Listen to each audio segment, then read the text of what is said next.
नमस्कार, आपका बहुत बहुत स्वागत है। वक्त हो गया बिग डिबेट का। शुरुआत करते हैं। मेरा नाम अभिषेक तिवारी है और आज हम बात करेंगे 2024 की। जी हां, 2024 की तैयारी में जुट गए हैं और हमारे साथ पैनल भी जुड़ेगा, उनसे भी बातचीत हम करेंगे। लेकिन उससे पहले आपको बताएंगे कि आगामी लोकसभा चुनाव को लेकर कांग्रेस ने तैयारियां शुरू कर दी है।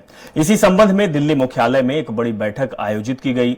राष्ट्रीय अध्यक्ष मल्लिकार्जुन खड़गे और पूर्व राष्ट्रीय अध्यक्ष राहुल गांधी ने सभी को लोकसभा चुनाव की तैयारी के लिए जरूरी दिशा निर्देश दिए। तो वहीं लोकसभा चुनाव को लेकर बीजेपी भी एक्टिव मोड में है। रिपोर्ट देखिए। दिल्ली स्थित एआईसीसी मुख्यालय में कांग्रेस के सभी प्रदेश अध्यक्ष और नेता प्रतिपक्ष की बैठक आयोजित की गई। मध्य प्रदेश कांग्रेस के नव निर्वाचित अध्यक्ष जीतू पटवारी और नेता प्रतिपक्ष उमंग सिंघार भी बैठक में शामिल हुए। पार्टी के पूर्व अध्यक्ष राहुल गांधी और पार्टी महासचिव और प्रदेश प्रभारी भी बैठक में उपस्थित रहे। बैठक में आगामी लोकसभा चुनाव को लेकर रणनीति बनाई गई। बैठक में राहुल गांधी की भारत न्याय यात्रा को लेकर भी विस्तार से चर्चा की गई। लोकसभा चुनाव और राहुल गांधी की न्याय यात्रा का दूसरा चरण बैठक का मुख्य एजेंडा रहा। बूथ लेवल पर मजबूत करने के भी दिशा निर्देश दिए गए हैं।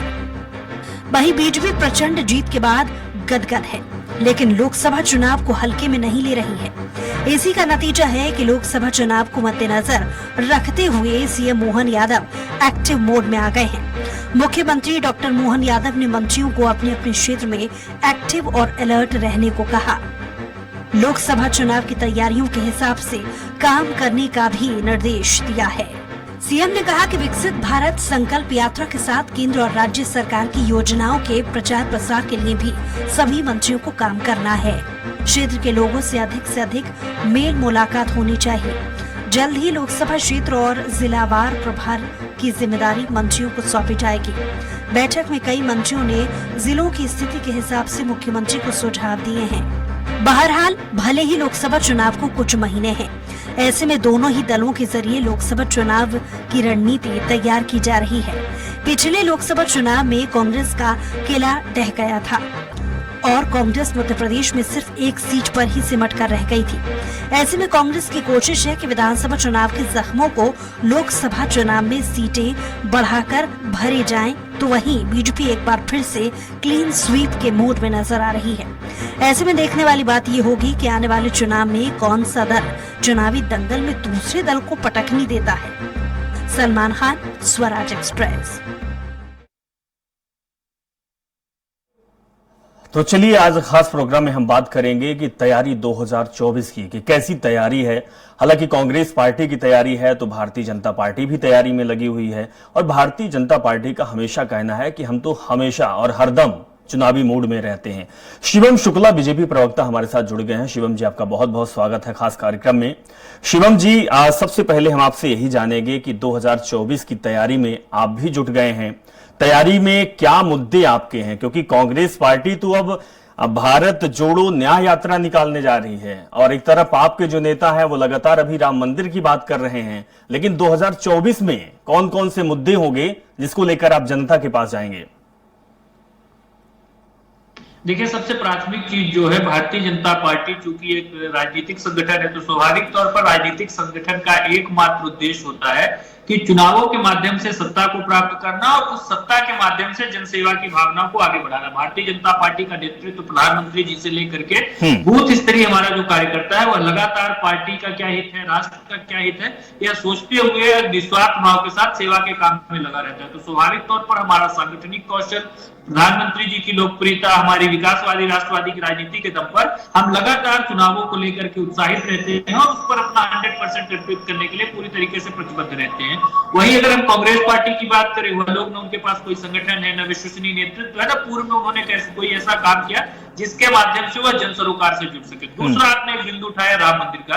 देखिए, राम मंदिर इस देश की भावना से जुड़ा हुआ विषय है। भारतीय जनता पार्टी वही पार्टी है जिसने कई बार अपनी सरकारों को राम मंदिर के लिए न्यौछावर किया है। हमने उत्तर प्रदेश में कल्याण सिंह जी के नेतृत्व वाली अपनी सरकार को राम मंदिर और बाबरी विध्वंस के तत्काल बाद कहीं न कहीं न्यौछावर कर दिया था ताकि राम के काज में किसी प्रकार का कोई रुकावट या विरोध या उस प्रकार की स्थिति निर्मित हो पाए।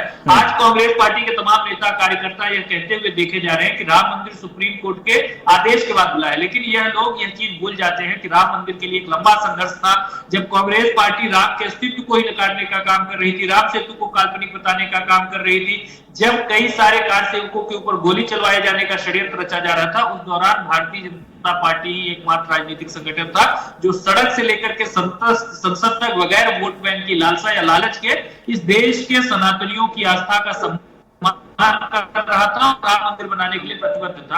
और स्वाभाविक तौर पर ईश्वर की भी अनुकंपा रही कि सुप्रीम कोर्ट का निर्णय उस दौरान आया जब प्रधानमंत्री मोदी जी इस देश की सत्ता पर थे, और जब 22 जनवरी को रामलला अपने मूल स्थान पर विराजमान होंगे तो वह स्वाभाविक तौर पर इस देश के जनमानस को प्रभावित करने वाला एक मुद्दा है। वह तमाम ठीक है शिवम जी, तो क्या सुप्रीम कोर्ट का फैसला प्रधानमंत्री मोदी के रहते हुए आया, इसलिए जीत प्रधानमंत्री की हुई या देश की हुई?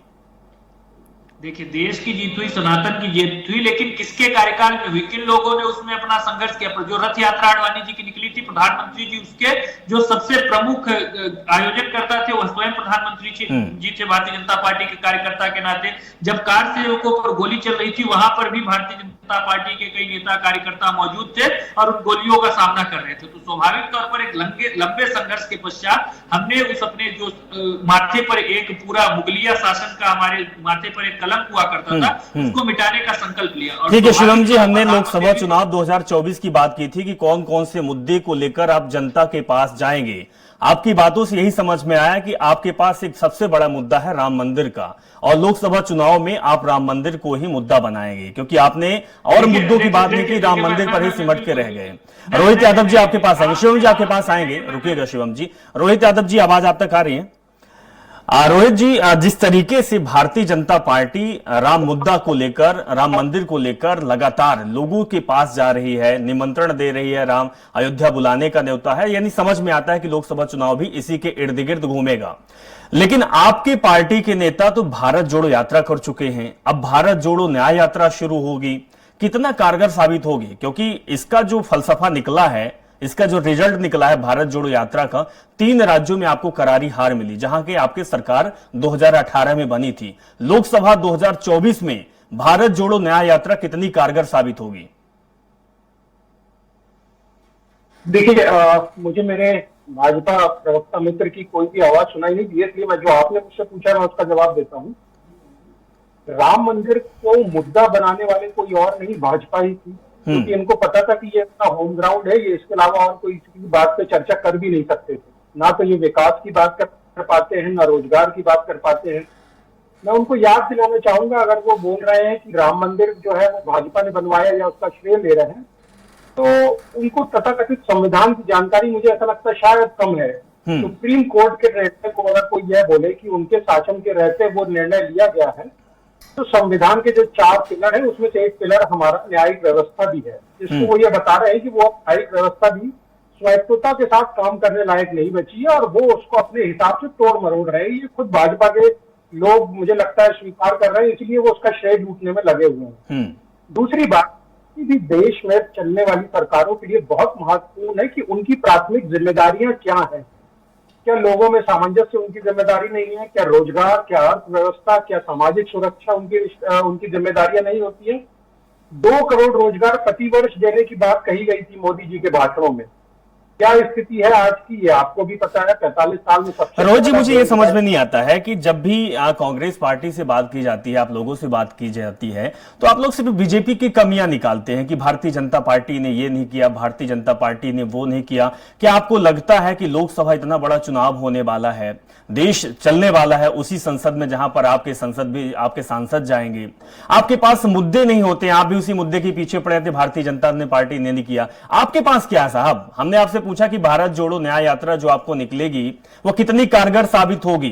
क्या आपको लगता है कि जो आपके मौजूदा सीट है लोकसभा में उससे बढ़ेगी, इजाफा होगा? देखिए, मैं आपसे उल्टा एक सवाल यहाँ पे पूछ लेना चाहता हूँ। क्या सवाल सत्ता पक्ष से पूछा जाना चाहिए या विपक्ष से? क्या सत्ता के किए हुए वादों पे उनसे सवाल उठाए जाने चाहिए कि नहीं उठाए जाने चाहिए? क्या झूठ बोल के सत्ता जो हासिल करता है क्या उसको आईना दिखाना चाहिए या नहीं दिखाना चाहिए? क्या मोदी जी ने जो झूठ बोले हैं क्या उन्हें याद दिलाना भी अब हमारा कर्तव्य नहीं है क्या? मीडिया इस बात से क्यों खौफ खाने लगा है, मुझे समझ नहीं आता है। नहीं रोहित जी आप विपक्ष की भूमिका निभा रहे हैं, बिल्कुल आपका हक है, आपकी जवाबदेही, आपको मुद्दे उठाने चाहिए। लेकिन आप ये बताइए कि क्या आपके कांग्रेस पार्टी के जो बड़े लीडर हैं, जो बड़े नेता हैं, या आप लोग क्या उन मुद्दों को भुना पाते हैं? क्या वाकई मुद्दों को उठा पाते हैं? देखिए, मैं आपकी शब्दावली में भी एक चीज यहाँ पे बोलना चाहूंगा, मुद्दों को भुना पाना ये हमारी राजनीति का कभी तरीका नहीं रहा। आप एक बात समझिए, हम तो ये करते हैं तो आम जन की समस्या है, हम उसको उठाते हैं। हाँ, अगर आप झूठ के बहकारों से या मीडिया के प्रचार में आप वोट ले जाए वो एक अलग बात है। हम कांग्रेसी लोग हैं, हम गांधी के सत्य के आधार पर चलने वाले लोग, हम झूठ फैला के सत्ता हासिल करने वाले लोग नहीं है। सत्ता मिले अन्यथा ना मिले, एक बार नहीं 10 बार भी हार हो जाए तो हम 11वीं बार भी सच के साथ खड़े आपको मिलेंगे, और उस 11वीं बार भी आपको अपने एथिक्स के साथ समझौता करते नहीं देखेंगे। तो ये मेरा उन सबसे कहना है जो लोग भी ये समझते हैं कि किसी तरह से सत्ता हासिल करने का एकमात्र उद्देश्य है वही आपकी जीत है, तो ये कांग्रेस की विचारधारा कभी नहीं है। सच के लिए लड़ते हुए अगर हार भी स्वीकार करनी पड़े तो हमें कोई बुराई नहीं है। चलिए ठीक है रोहित जी। आरके शुक्ला जी हमारे साथ जुड़ चुके हैं, वरिष्ठ पत्रकार हैं। सर आपका भी बहुत बहुत स्वागत है। आरके शुक्ला जी, आप भी बात सुन रहे थे, भारतीय जनता पार्टी की बात आई। भारतीय जनता पार्टी के पास अब जो आगे का मुद्दा समझ में आ रहा है वो राम मंदिर, क्योंकि बड़े तेज में और पूरे देश में इसको लेकर आंदोलन की तरह ले रहे हैं। कांग्रेस पार्टी दूसरी तरफ भारत जोड़ो न्याय यात्रा निकाल रही है। हम ये सोचते हैं कि भारत जोड़ो न्याय यात्रा जो वो जमीनी और बुनियादी चीजों को राहुल गांधी या फिर कांग्रेस के नेता रखेंगे। दूसरी तरफ है राम मंदिर का मुद्दा। दोनों में अगर कंपैरिजन की जाए तो क्या लगता है कि कौन सा मुद्दा लोकसभा 2024 के लिए हिट कहे या सुपर हिट होगा? वर्तमान राजनीतिक परिदृश्य को देखते हुए निश्चित रूप से राम मंदिर मुद्दा एक बड़ा मुद्दा साबित होने वाला है लोकसभा चुनाव में, जिसका प्रत्यक्ष रूप से फायदा बीजेपी को मिलेगा। लेकिन साथ ही हमें ये भी देखना पड़ेगा या हमारे देश की जनता इस चीज को भी ध्यान देगी कि मोदी जी ने जो गारंटियां दी थी क्या वो अपनी गारंटियों पर 100% खरे उतर पाए हैं या नहीं। मेरे हिसाब से उनका जो एक गारंटी 2 करोड़ लोगों को रोजगार देने की, इस पे इस पर्टिकुलर मुद्दे पर बीजेपी कहीं न कहीं जनता के बीच में अपनी बात प्रमुखता से नहीं रख पाएगी, क्योंकि उन्होंने इस अपने वादे को पूरा नहीं किया है। दूसरी तरफ देश में बेरोजगारी के साथ साथ महंगाई भी है, और अभी जो आने वाला समय है उसमें शायद और भी महंगाई बढ़ेगी। तो बीजेपी को राम मंदिर मुद्दे का फायदा निश्चित रूप से मिलेगा, लेकिन दूसरी तरफ जो बेरोजगारी है उसका सामना भी बीजेपी को करना पड़ेगा। बिल्कुल शुक्ला जी, हालांकि राम मंदिर या फिर राम का मुद्दा तो आस्था का विषय है, और इसमें केवल बीजेपी इसमें राजनीति अगर करे तो वो सही नहीं होगा, या फिर कांग्रेस राजनीति करे, क्योंकि राजनीति का विषय नहीं है, वो आस्था का विषय है। शिवम जी, आपसे ये जानना समझना चाहेंगे कि जिस तरीके से शुक्ला जी ने बात कही कि भाई आपने वादा किया था, जब 2014 में आपकी सरकार बनी थी तो मोदी जी ने उसी समय वादा किया था काला धन का पता नहीं चला, 15 लाख रुपए लोगों के खाते में आएगा। लोग भी समझे थे कि भाई जीवन जो अस्त व्यस्त चल रहा है, उलझा हुआ है, वो एक पटरी पे आ जाएगा और कम से कम लखपति तो हो जाएंगे। उसके बाद बेरोजगारी की बात लगातार आपने उठाई थी कि हम रोजगार देंगे, 2 करोड़ रोजगार देंगे। महिला सुरक्षा की बात आई थी, किसानों की बात आई थी। अभी भी हमने 2-4 दिन पहले की तस्वीर देखी है कि आप लोग अचानक सदन में कोई फैसला कर लेते हैं, कोई कानून बनाने की बात करते हैं, सड़कों पर उसका हाल क्या होता है वो शायद आप नहीं समझ पाते हैं। आखिर ऐसा क्यों होता है? क्या विफलताएं आपकी है या नहीं है, या लोकसभा चुनाव 2024 में क्या आप इसी को लेकर जाएंगे? फिर देखिए, सबसे पहली चीज आपने बेरोजगारी और 15 लाख रुपए की बात की, तो मैं 15 लाख रुपए से शुरू करता हूं। देखिए, देश में काले धन पर नियंत्रण स्थापित करने के लिए चाहे नोटबंदी जैसा ऐतिहासिक निर्णय हो, अथवा जो लगातार या जो जितने भी भ्रष्ट नेता अधिकारी थे उनके घरों पर छापे मारने की बात हो, जब भी हम किसी भ्रष्ट उद्योगपति के यहाँ छापा मारते हैं तो कांग्रेस पार्टी और इसके जितने भी इंडिया अलायंस के साथी हैं वह यह बोलते हुए नजर आएंगे कि कहीं ना कहीं यह राजनीतिक विद्वेष के तहत यह कार्रवाई। शिवम जी, तो हम भी देख रहे हैं कि शिवम जी जिन राज्यों में चुनाव होता है, चुनाव के कुछ दिन, वोटिंग के कुछ दिन पहले वहां पर ईडी, सीबीआई और ईडी का छापा पड़ता है, उससे पहले क्यों नहीं पड़ता है? देखिए मैं अब आपको बताता हूं। हाँ। जब किसी राजनेता के यहाँ छापा पड़ता है तो दैट कैचेस मीडिया अटेंशन, आप सब भी उस चीज को कवर करते हैं, मीडिया उस चीज को प्रमुखता से उठाती है, जबकि ईडी और सीबीआई की पड़ने वाले कुल रेट का मात्र 20 से 25% राजनेताओं या फिर पॉलिटिकल जो हस्तियां हैं उनके यहाँ पड़ता है। बाकी शेष रेट तो कॉर्पोरेट के हैं या फिर जो विभिन्न ब्यूरोक्रेट्स हैं उनके यहाँ पर पड़ती है, और सरकार का अपना मैकेनिज्म है जिसके माध्यम से इस प्रकार की कुरीतियों के ऊपर नियंत्रण स्थापित करती है। दूसरा सबसे महत्वपूर्ण 15 लाख रुपए की बात रही, तो क्या जब आयुष्मान भारत योजना के तहत प्रत्येक भारतवासी को 5 लाख रुपए का फ्री एक इलाज मिलता है, क्या यही था 15 लाख रुपए में काउंट नहीं करता क्या? शिवम जी यही 15 लाख था। हम भी उम्मीद किए हुए थे कि प्रधानमंत्री मोदी जी आएंगे और हमारे अकाउंट जब हम चेक करेंगे तो सेविंग अकाउंट में 15 लाख रुपए होंगे। कैसी बात आप कर रहे हो? किसी ने 15 लाख की बात नहीं की। दूसरा सबसे महत्वपूर्ण बिंदु, जो आयुष्मान भारत योजना के अतिरिक्त जब प्रधानमंत्री आवास योजना के तहत लाभान्वित होता है, जब प्रधानमंत्री जी की यह जो योजना शौचालय वाली योजना है उसके तहत घरों तक लाभ पहुंचता है, जब नल जल योजना के तहत लोगों के घर तक फायदा पहुंचता है, यह तमाम चीजें उसी संकल्पना को साकार करने वाली हैं जो गरीब के खाते में पैसे बचाने का काम करती हैं। डायरेक्ट बेनिफिशियरी ट्रांसफर जैसी हमारी योजनाओं को पूरे विश्व में सराहा जा रहा है। वैश्विक स्तर के कई सारे जो शोध संस्थान है वह भारत की नीतियों को रिसर्च कर रहे हैं कि आखिर किस तरीके से इतना अचूक रूप से एक यहाँ पर मैकेनिज्म डेवलप किया गया जिसमें भ्रष्टाचार की गुंजाइश को जीरो किया गया हो। इसके साथ राम मंदिर जैसे विषय भी देश की लोक आस्था से जुड़े हुए विषय हैं। स्वाभाविक तौर पर राजनीतिक दलों का इस पर अपना एक स्टैंड होना चाहिए। कांग्रेस पार्टी तो इतने वर्षों तक सत्ता में थी, अगर इतना ही आसान विषय था, इतना ही सुलभता से उसको सुलझा लिया जाना चाहिए था, तो पहले क्यों नहीं कर दिया? कभी उन्होंने इस विषय में सोचा नहीं। फिर शिवम जी, हमने आपके आने से पहले आपसे बोला कि आस्था का विषय है, इस पर राजनीति नहीं होनी चाहिए, आप राम मंदिर में फिर पहुंच गए। क्या शिवम जी क्या राम मंदिर सिर्फ आपकी बन रही है? क्या राम मंदिर सिर्फ आपकी है? क्या राम मंदिर मेरी नहीं है, शुक्ला जी की नहीं है, या फिर रोहित जी की नहीं है? क्या राम उनकी नहीं है, या फिर कोई मोदी जी बनवा रहे हैं या सरकार बना रही है, वो अपने घर से बना रही है? तो सरकार में काबिज है, उनका दायित्व है, वो काम करेंगे ही। फैसला सुप्रीम कोर्ट का आया हुआ है, फैसला प्रधानमंत्री मोदी जी ने दिया है। शिवम जी अरे सुनिए मैं आपको बता रहा हूँ। देखिए, जब राम जी वन से वापस लौट करके आए तो राम जी चूंकि वह तो ईश्वर का धरती पर अवतार थे तो उन्होंने सबको माफ कर दिया, लेकिन जैसे ही मंथरा दासी पास में आई तो शत्रुघ्न ने उसके कुंवर पर एक लात मारी और अपना जो रोष था उसको प्रकट किया। तो राम तो सबके हैं, राम के मन में किसी के प्रति कोई विद्वेष या भेदभाव नहीं है, लेकिन देश के जनमानस में यह भावना तो अंकित है ना कि राम का विरोध किसने किया, किन लोगों से द्वेष रखना है। चलिए ठीक है शिवम जी, ठीक है शिवम जी, समझ में आ गया कि 2024 का मुद्दा आपका क्या है और तैयारी आपकी क्या है। अक्षत लेके आप लोगों को निमंत्रण कर रहे हैं, लेकिन ये दरअसल निमंत्रण ये अयोध्या राम मंदिर में नहीं है। 22 जनवरी की निमंत्रण है 24 की। लोकसभा चुनाव जब होने वाला है, जून जुलाई अगस्त जब भी होगा। रोहित जी आप ये बताइए कि आपको समझ में आ गया कि भारतीय जनता पार्टी अब किस उद्देश्य के साथ चल रही है। हमने आपसे यही पूछा था कि आपके मुद्दे क्या होंगे, क्योंकि आपकी जो यात्रा मुझे जो समझ में आ रहा है, क्योंकि भारत जोड़ो यात्रा में भी राहुल गांधी ने गरीबों से मिले थे और महिलाओं से मिले हुए थे, आदिवासियों से मिले हुए थे, हर प्रकार के हर जो वर्ग के लोग हैं उनसे मुलाकात की थी। हमें यह समझ में आ रहा है कि आपकी जो न्याय यात्रा होगी, भारत जोड़ो न्याय यात्रा, उसी उद्देश्य के साथ चलेगी। हालांकि आप कॉपी भी नहीं करते हैं, और जहां पर आप कॉपी करते हैं पटकनी खा जाते हैं, क्योंकि राम मंदिर का मुद्दा उन्होंने उठाया तो आपके कमलनाथ जी ने हनुमान को, बजरंगबली को श्रेष्ठ बनाया, तो आपकी हार तो भी हो गई। तो मुझे ऐसा लगता है कि सामाजिक सरोकार का मुद्दा अगर आप लेके चल रहे हैं तो आप उसी में चलिए, लेकिन कितना अच्छे से चल रहे हैं, कितनी मजबूती से आप चल रहे हैं, यह भी तो देखना होगा। जी आपने बहुत अच्छा सवाल उठाया है।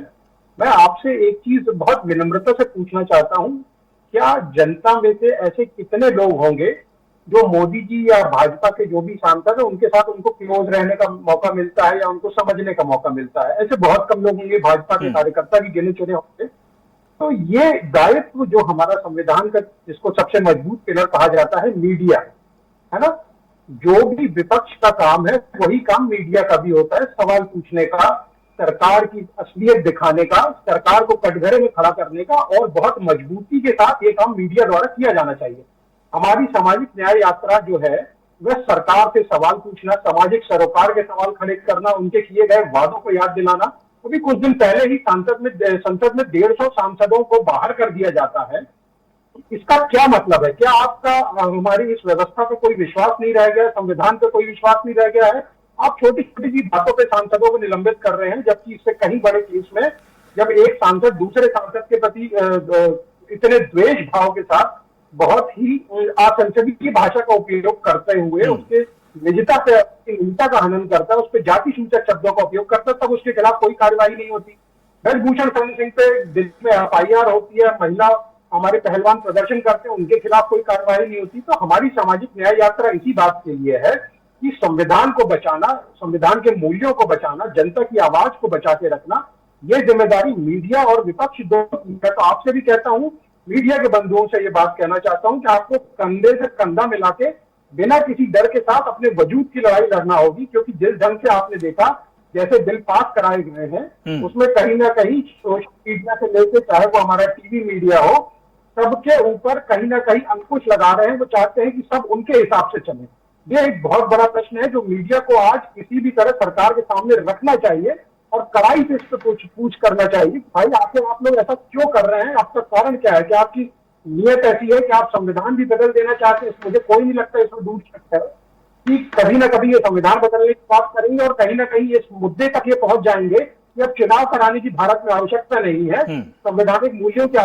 ठीक है रोजी, शुक्ला जी आपके पास आएंगे। शुक्ला जी, अमूमन हम देखते हैं कि विपक्ष के द्वारा, कांग्रेस पार्टी के द्वारा बीजेपी के ऊपर या मोदी जी के ऊपर तानाशाही का आरोप लगता है। कुछ चीजें हमने आज संसद में भी देखी तस्वीर की, एक साथ 143 सांसदों का अचानक निलंबन हो जाना। हमने अभी 2 दिन पहले जो हम देखे हैं सड़कों पे, और हम आप झेले भी हैं, पेट्रोल के लिए लंबी लंबी कतारें लगी रहना, उसके बाद अचानक सा फिर बोलना कि कानून अभी नहीं लागू होगा। इससे पहले भी एक तस्वीर हमने किसानों के साथ देखी थी दिल्ली में, जहां पर किसान कई महीनों तक धरना दिए हुए थे, प्रदर्शन कर रहे थे, कई किसानों की जान भी गई थी। आंकड़े एग्जैक्ट पता नहीं है, लेकिन 600 के लगभग किसान उनमें जान चली गई थी। क्या भारतीय जनता पार्टी अब एक जैसे गिलास में दूध ले लेते हैं, दूध का रंग सफेद, उसमें पानी मिला देंगे तो भी सफेद, ऊपर एक मलाई की परत बिछा देंगे, क्या ये हो गई है? देखिए, अभी जो पिछले 2 से 3 दिन पहले हिट एंड रन केस में हमारी केंद्र सरकार या भारतीय जनता पार्टी की सरकार के द्वारा जो एक मतलब जिन विरोधी पक्ष के सांसदों को बाहर करके नियम पारित किया गया था, उसकी प्रतिपूर्ति के रूप में आपने देखा कि जब हमारा विपक्ष को नहीं सुना जा रहा है तो सीधी जनता रोड पर आ गई, और उसका परिणाम यह निकला कि हिट एंड रन केस को केंद्र सरकार को अभी कुछ समय के लिए पोस्टपोन करना पड़ा। इसका मतलब कहने का यह है कि अगर भारतीय जनता पार्टी विपक्ष की आवाज को दबाने की कोशिश करेगी तो उसको सीधा आम मतदाताओं या आम जनता का सामना करना पड़ेगा, और जब वो आम जनता का सामना करेगी तो उसको निश्चित रूप से मुंह खाना पड़ती है। इसके 2 उदाहरण हमारे देश में आ चुके हैं। पहला था किसान आंदोलन, वो भी भारतीय जनता पार्टी या केंद्र सरकार को वापस लेना पड़ा था। दूसरा भी हुआ है 2 दिन पहले जो हिट एंड रन केस में उनको अपना जो कानून था उसको कुछ समय के लिए निलंबित करना पड़ा। कहने का मतलब ये है कि अगर आप विपक्ष की आवाज को दबाने की कोशिश करोगे तो आपको सीधी जनता का सामना करना पड़ेगा, जिसके फलस्वरूप आपको मुंह की खाने पड़ेगी। लेकिन शिवम जी, सतर्क आपको भी रहना पड़ेगा, क्योंकि अब 2024 चुनाव बहुत कम समय बाकी है, और 2024 के चुनाव से पहले ही राहुल गांधी अब पद यात्रा निकाल रहे हैं, भारत जोड़ो न्याय यात्रा। न्याय यात्रा में मुद्दे तो हावी होंगे और मुद्दे को उठाया भी जाएगा। बचने की जरूरत है, क्योंकि पिछली बार हमने देखा है कि लोकप्रियता राहुल गांधी की बहुत बढ़ी है।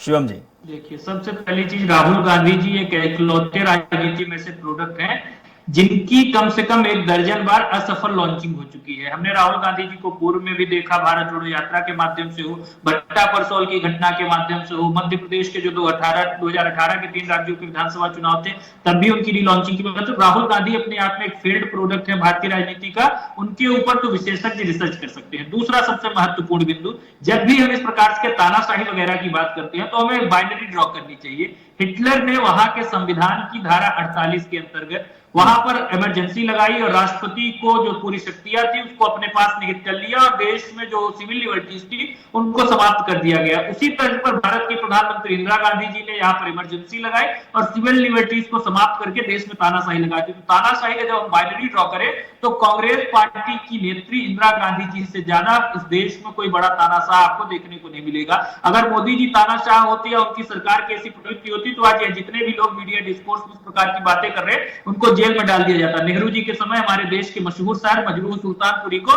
कई वर्षों तक जेल में जाना पड़ा था। संविधान संशोधन, पहला संविधान संशोधन जब हुआ था तो किताब पढ़नी चाहिए 65 स्टॉर्मी डेज, उसमें पूरा इतिहास देखने को मिलता है कि किस प्रकार से एक पूरी संदेहास्पद परिस्थितियों में विपक्ष की नाराजगी के बावजूद नेहरू जी के द्वारा सिर्फ और सिर्फ अपनी इच्छा को जिताने के लिए जो मानव उस समय के फंडामेंटल राइट्स थे उसमें परिवर्तन करते हुए पहला संविधान संशोधन किया गया था। और दूसरा सबसे महत्वपूर्ण बिंदु, जब हम इस प्रकार से बात कर रहे हैं आज राहुल गांधी जी को लेकर के, न्याय यात्रा को लेकर के, तो कांग्रेस पार्टी को वास्तव में न्याय यात्रा निकालने की आवश्यकता है। जो सिख दंगों के पीड़ित है उनके साथ न्याय यात्रा निकालने के लिए जरूरत है।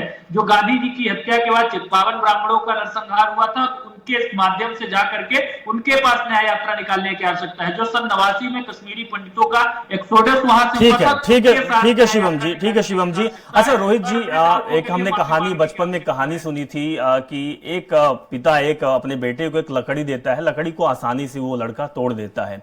उसको जब कई सारी लकड़ियां दी जाती है, बंडल दिया जाता है, वो नहीं तोड़ पाता है। आपका जो गठबंधन है, इंडिया गठबंधन, वो मजबूती हो सकता है, लेकिन अब इस मजबूती में अगर वो लकड़ियां आपस में टकराने लगे तो फिर और कमजोर हो पाएंगी।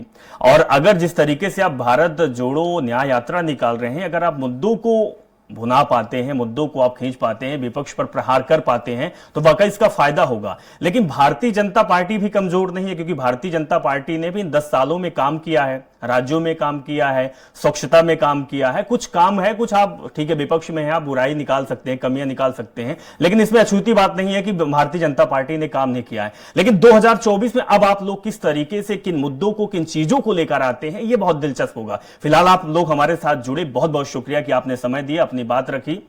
तो देखा जाए तो जो भारतीय जनता पार्टी या फिर कांग्रेस तैयारी 2024 की पुरजोर से है। अब मुद्दे को लेकर कितने कौन सक्रिय हो पाते हैं, कौन कितना भाव पाता है, और जनता के बीच, जनता यानी आवाम के बीच कौन कितनी पहुंच बना पाता है, वही देखना दिलचस्प होगा। लेकिन 2024 की जो डगर है वो आसान नहीं है। फिलहाल इतना ही, नमस्कार।